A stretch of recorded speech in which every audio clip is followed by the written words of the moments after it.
క్రైస్తీల మన ప్రభువును లోకరక్షకుడైన యేసుక్రీస్తు నామమున మీ అందరికీ నా యొక్క ప్రత్యేక వందనములు.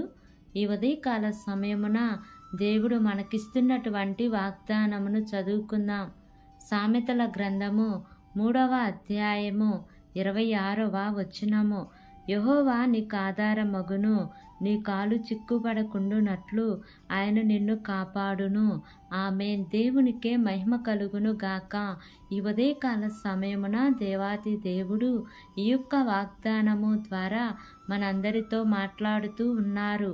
ఈ యొక్క వాక్యమును మనం జ్ఞాపకం చేసుకుంటే, యెహోవా నీకు ఆధారమగును, నీ కాలు చిక్కుపడకుండునట్లు ఆయన నిన్ను కాపాడును. యెహోవాయే నీకు ఆధారమగుతూ ఉంటారు. నీ కాలు చిక్కుబడకుండునట్లు ఆయన నిన్ను కాపాడతాను అని అంటున్నారు. అసలు దేవుడు మనకు ఎప్పుడు ఆధారమవుతారు? మన కాలు చిక్కుబడకుండునట్లు అనగా పాపంలో కానీ, లేకపోతే ఆపదలలో కానీ, ఇబ్బందులలో కానీ మన కాలు చిక్కబడకుండునట్లు ఆయన ఎప్పుడు మనల్ని కాపాడుతారు అంటే, దేవునిని ఎప్పుడైతే మనం ఆధారం చేసుకుంటామో, దేవుని దగ్గరకైతే మనము వస్తామో, దేవుని మీద అయితే మనం ఎప్పుడైతే ఆనుకుంటామో అప్పుడు దేవుడు మనకు ఆధారం అవుతాడు. అంతేకాకుండా ఆయన ఎన్నో రీతులుగా మనల్ని కాపాడుతూ ఉంటారు. మన పాదాలు త్రొట్టిల్లనియ్యకుండా, అదే రీతిగా చిక్కుబడకుండా దేవుడు కాచి కాపాడుతూ ఉంటారు. ఈ ఉదయకాల సమయంలో ఈ యొక్క వాక్యము వింటున్న ప్రియ సహోదరి సహోదరుడా, దేవుడు నీతోనే మాట్లాడుతూ ఉన్నారు. నీ కాలు చిక్కుబడకుండా ఉండాలి అన్నా, నీవు కాపాడబడాలి అన్నా దేవుని మీదే నీవు ఆధారపడు. నీవు దేవుణ్ణి ఆనుకుని ఉంటే దేవుడు నీకు ఏమి చేయాలో ప్రతిదీ దేవుడు జరిగిస్తారు. బైబిల్ గ్రంథంలో దావీదు భక్తుని మనం జ్ఞాపకం చేసుకుంటే, ఒక గొర్రె కాపరిని ఆధారం చేసుకుని ఎలా బ్రతుకుతుందో అదే రీతిగా దావీదు కూడా దేవుణ్ణి ఆధారం చేసుకుని బ్రతకటం ప్రారంభించాడు. అందుకే దావీదు జీవితంలో దేవుడు ఎన్నో అద్భుతమైన కార్యాలు జరిగించారు. ఆయనే ఆధారంగా ఉండి దావీదు గారిని ఎన్నో ఆపదలలో నుండి, చిక్కులలో నుంచి దేవుడు విడిపించారు. ఆయన పాదము త్రొట్టిల్లకుండా కాపాడి దేవుడు దావీదు గారిని మహారాజు స్థానంలో కూర్చోబెట్టి ఉన్నారు.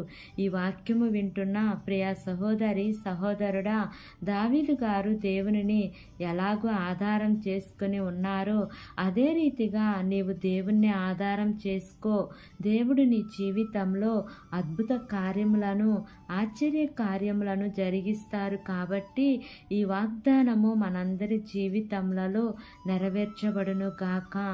ఆమేన్. ప్రార్థన చేసుకుందాం. ప్రేమ కలిగిన యేసయ్యా, కృప కలిగిన దేవా, నీకు వందనాలు తండ్రి, నీకు స్తోత్రములు ప్రభువా. ఇంతవరకు నీ కృపలో మమ్మల్ని కాచి కాపాడిన విధానాన్ని బట్టి నీకు వందనాలు తండ్రి. ఈ ఉదయకాల సమయమున మీరు మాకు ఇచ్చినటువంటి ఇటు వాగ్దానాన్ని బట్టి నీకు వందనాలు ప్రభువా. ఈ వాక్యము వింటున్న ప్రతి ఒక్క బిడ్డ జీవితంలో యేసయ్యా ఈ వాగ్దానము నెరవేర్చండి తండ్రి. ఈ వాగ్దానం ప్రకారంగా వారు జీవించే కృపను దయచేయమని అడుగుచున్నాను దేవా. అయ్యా, వారి కుటుంబాలను మీరు దీవించండి, ఆశీర్వదించండి ప్రభువా. వారి కుటుంబాలలో శాంతిని, సమాధానమును, నెమ్మదిని మీరు వారికి అనుగ్రహించండి దేవా. అద్భుత కార్యాలు, ఆశ్చర్య కార్యాలు యేసయ్యా వారి జీవితాలలో మీరు జరిగించండి తండ్రి. నీకు స్తోత్రములయా. బలహీనులుగా ఉంటే జ్ఞాపకం చేసుకోండియా. ఉద్యోగాల కోసం ఎదురు చూస్తున్న బిడ్డలను జ్ఞాపకం చేసుకోండియా.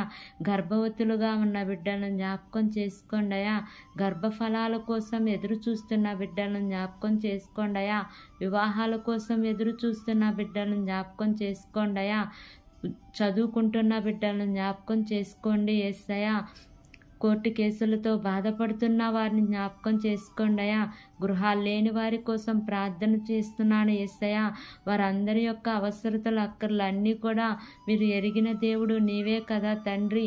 అయా, నీ మితిలేని ఐశ్వర్యంలో వారి ప్రతి అవసరత, అక్కర్లు అన్నీ కూడా మీరు తీరుస్తూ రమ్మని అడుగుచున్నాను యేసయ్యా. మా దేశాన్ని, దేశ ప్రజలను జ్ఞాపకం చేసుకోండి అయ్యా.